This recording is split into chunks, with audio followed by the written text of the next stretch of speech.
Salam la famille, c'est Chronie d'Atlas, j'espère que vous allez bien.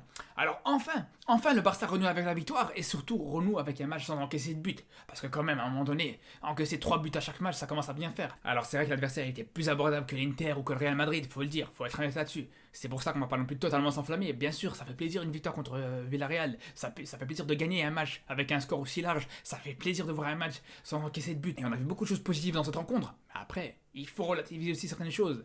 Un petit peu comme sur les matchs précédents, sur les matchs avant, justement, les matchs contre l'Inter, sur les matchs avant les matchs contre le Real Madrid, pareil. On a toujours relativisé ses performances. En tout cas, moi, j'ai toujours relativisé les performances du Barça contre Celta Figo, contre Mallorca, contre toutes ces équipes-là. Et donc aujourd'hui, encore une fois, on est obligé de relativiser la victoire du Barça. C'est tout à fait normal. Surtout quand on voit les derniers matchs, quand on voit la différence du niveau de cette équipe du Barça entre les matchs contre le Real, contre l'Inter et les matchs de Liga. Ou en tout cas contre les équipes abordables, les équipes moyennes de Liga, c'est totalement différent. Du coup, soyez pas étonnés si encore une fois, malgré cette victoire 3-0, cette belle victoire, malgré ce beau match, il y aura des choses à redire, il y aura des choses à critiquer, il y aura des choses à souligner. On sait que tout n'a pas été parfait. Comme par exemple pour la prestation de Lewandowski. Alors c'est vrai qu'encore une fois, il offre quasiment à lui tout seul les 3 points au Barça, il sort 2 très beaux buts, donc c'est clair qu'on va être largement satisfait de son match, on va être largement satisfait de ses buts qui ont été hyper précieux. Après, malgré tout, là où j'ai quelque chose à redire par contre, c'est que autant il a été précieux, autant il a été bon. Si on prend par exemple son premier but, on sait que si ça avait été contre l'Inter, si ça avait été contre le Real pour prendre les exemples précédents, ou contre le Bayern qui sera le prochain adversaire du Barça en Ligue des Champions, je peux vous dire que ce but qu'il a mis, ce premier but qu'il a mis, à aucun moment il l'aurait mis. À aucun moment il t'aurait mis ce même but contre un Militao. À aucun moment contre le Real par exemple, il t'aurait mis ce même but alors que pendant tout le match il avait Militao qui lui collait au derrière. Pendant tout le match, Militao, il n'a pas laissé respirer Lewandowski une seule seconde. À chaque fois que Lewandowski il allait pour contrôler un ballon, il retrouvait Militao derrière lui. Donc quand on voit ce premier but de Lewandowski contre Villarreal, où il rate déjà son contrôle, ou en tout cas, il a du mal à contrôler le ballon, qu'après ça, il a failli déséquilibrer, et puis juste après, il tourne autour du ballon comme si c'était un rond-point. Mais c'est clair et net qu'à aucun moment, contre le Real Madrid, contre l'Inter ou contre le Bayern, il t'aurait mis ce même but, c'est impossible. Après, attention, encore une fois, je précise bien qu'il a fait un super match, je précise bien qu'il a été impressionnant sur son deuxième but par exemple, même si personnellement, moi, il y a quelque chose qui me dérange dans le jeu de Lewandowski sur ces derniers matchs, sur ces 3-4 derniers matchs. Je trouve qu'il a tendance à un petit peu trop dézonner, il a un petit peu trop tendance à se retrouver dans des positions excentrées. Et souvent, justement, il se retrouve dans des positions où c'est lui qui doit centrer. Alors quand il dézone, quand il se retrouve dans des positions excentrées pour pouvoir rentrer sur son pied droit comme il a pu faire justement sur ce deuxième but, il n'y a aucun problème, c'est super même. Par contre, quand il se retrouve sur le côté pour devoir centrer, mais franchement, on se moque de qui ? On se moque de qui ? À quel moment, à quelle heure Lewandowski doit se mettre sur le côté pour centrer ?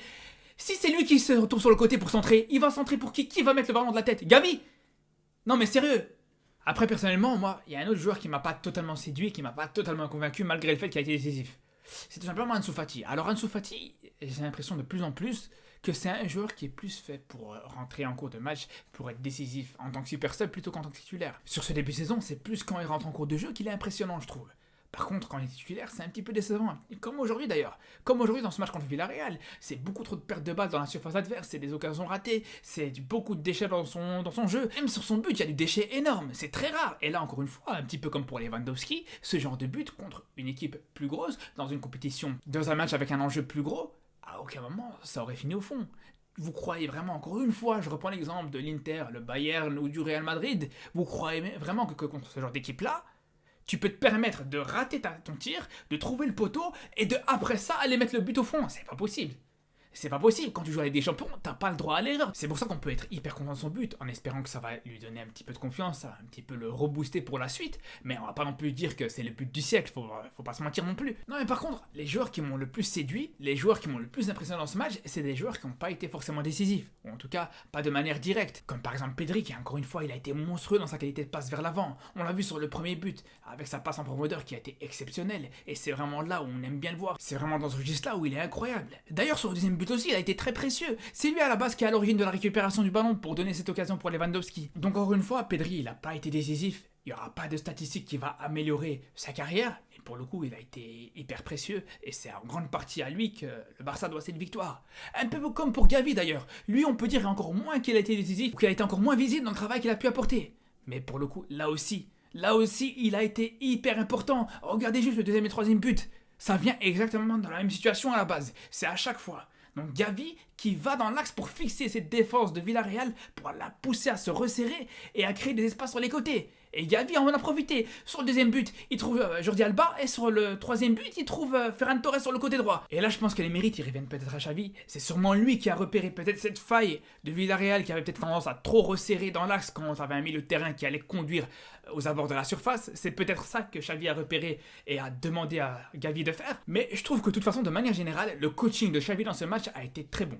Je pense que ses choix ont été hyper intéressants. Le fait d'avoir préféré Alonso dans l'axe à la place de Piqué, je trouve que c'est une très bonne chose, la vérité. Et d'ailleurs, quand je vois ça, j'ai presque des regrets. Je me dis si seulement Alonso avait joué dans l'axe contre l'Inter et qu'il avait laissé Jordi Alba sur le côté gauche. Jordi Alba qui revient bien d'ailleurs depuis 2-3 matchs.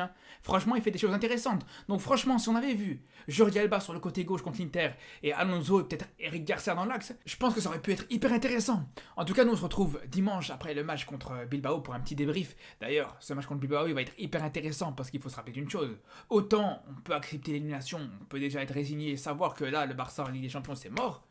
Mais d'un autre côté, il faut se dire que contre le Bayern, malgré tout, éliminé ou pas éliminé, il faut absolument que le Barça sorte la tête haute. Et je pense justement que ça va passer par une bonne prestation contre Bilbao dimanche pour pouvoir recevoir le Bayern dans les meilleures conditions, au niveau mental notamment.